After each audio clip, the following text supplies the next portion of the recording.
James T. Fredette, will make the necessary and proper sacrifices to reach my ultimate goal of making the NBA. It's still hanging up above my bed right now. James Tav Fredette, aka Jimmer. Today's feature is honestly one of my favorite players not in the NBA. He hasn't played in the NBA since 18-19 and before that missed the previous 2 seasons.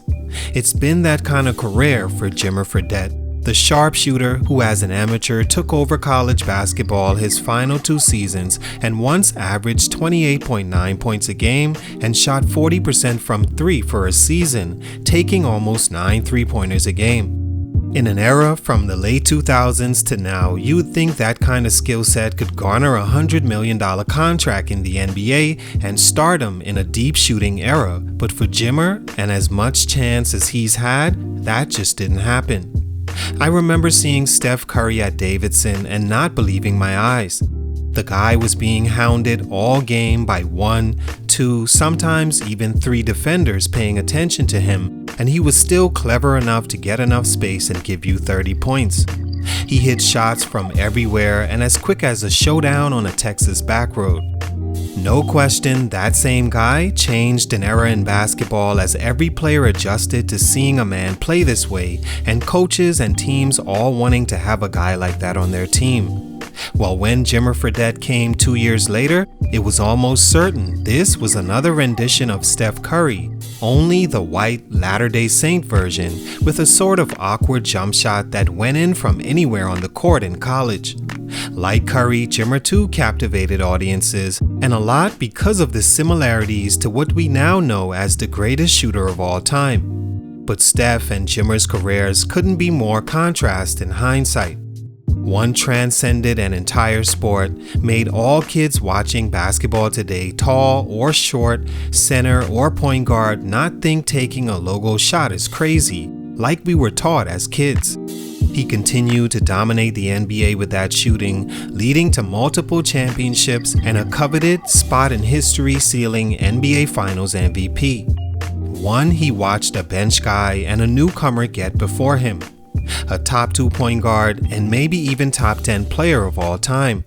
The other became Jimmer Fredette, picked before 3 possible Hall of Famers and 5 All-Stars in the draft, and a journeyman that had an on and off relationship with the NBA, who in the prime of his career was over in China being the star many expected him to be coming out of college.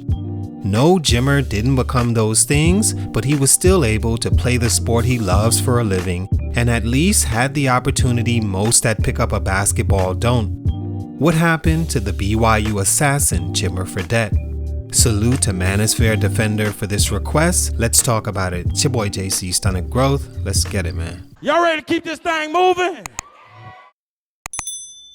Jimmer Fredette is a 6'3" point guard shooting guard from Glen Falls, New York that if you ask his family and close friends, was destined to play basketball at a high level.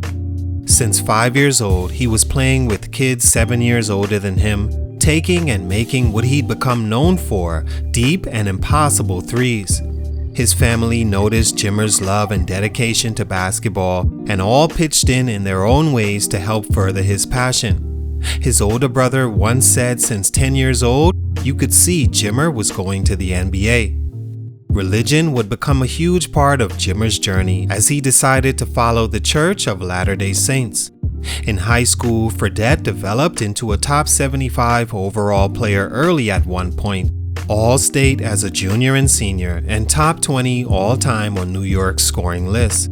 None of that translated into being highly recruited, ranked 230th nationally when it was all said and done, and not recruited by any of the big-name schools.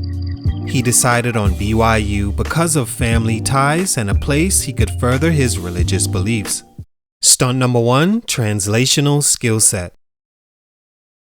In basketball, as I'm sure you already know, not all skill sets that had success on a previous level mean the same in the NBA or on a different pro level. Jimmer Fredette's story is the most fitting example of that in the last 20 years.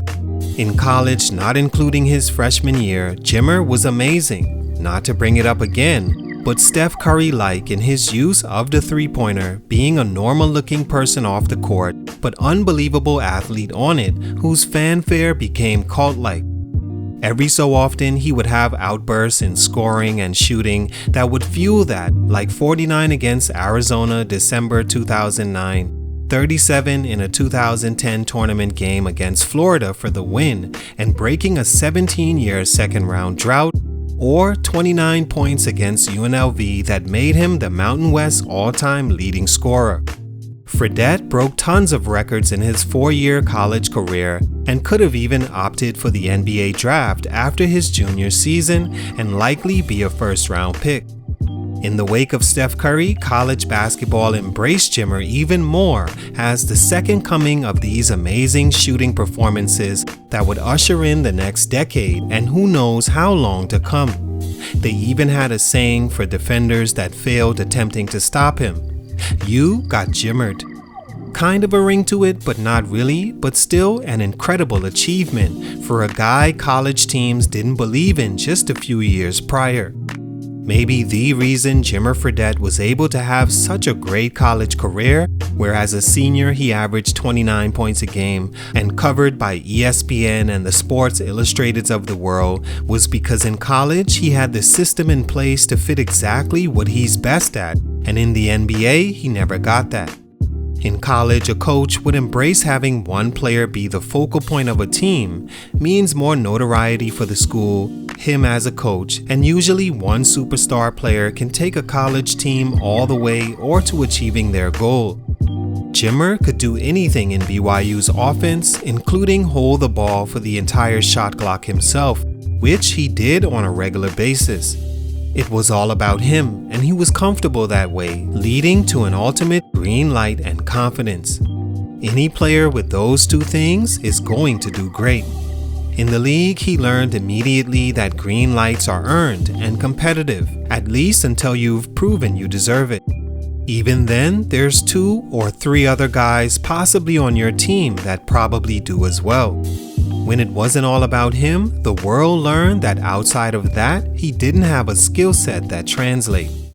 Stunt number 2, little of anything else. Secondly, Jimmer Fredette suffers from the fact he really has no other skills than scoring the ball.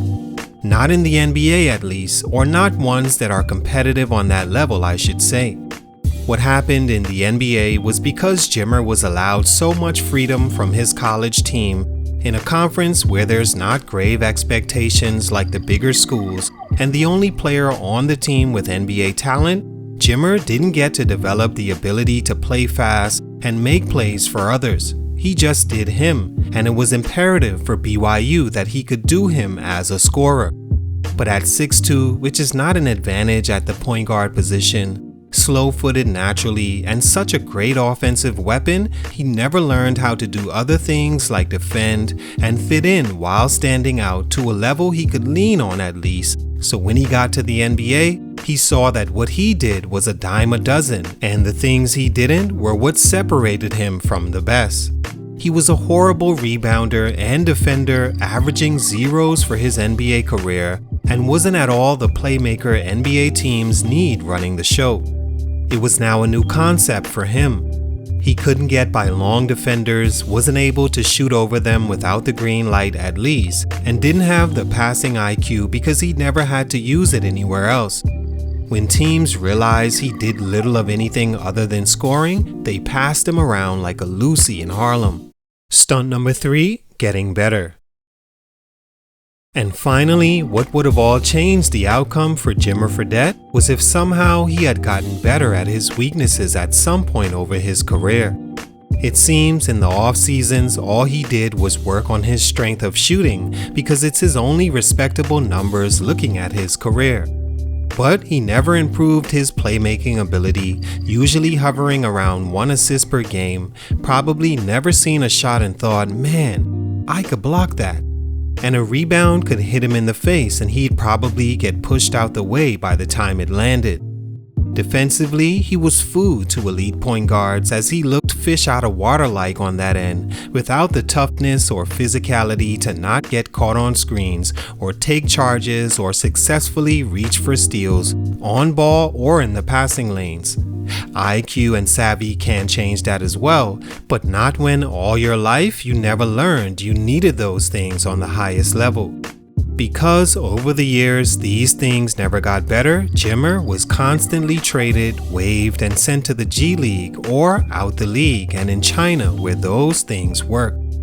All in all, Jimmer Fredette will always be remembered as that guy that was supposed to be Steph Curry instead became levels less. He was a great college player and no question dedicated to his craft, but because the lack of natural elements and blinded by amateur success, he never developed into the player many expected. Salute, much respect, but for these reasons, his growth was stunted. It's your boy JC, Stunted Growth, and I'm out.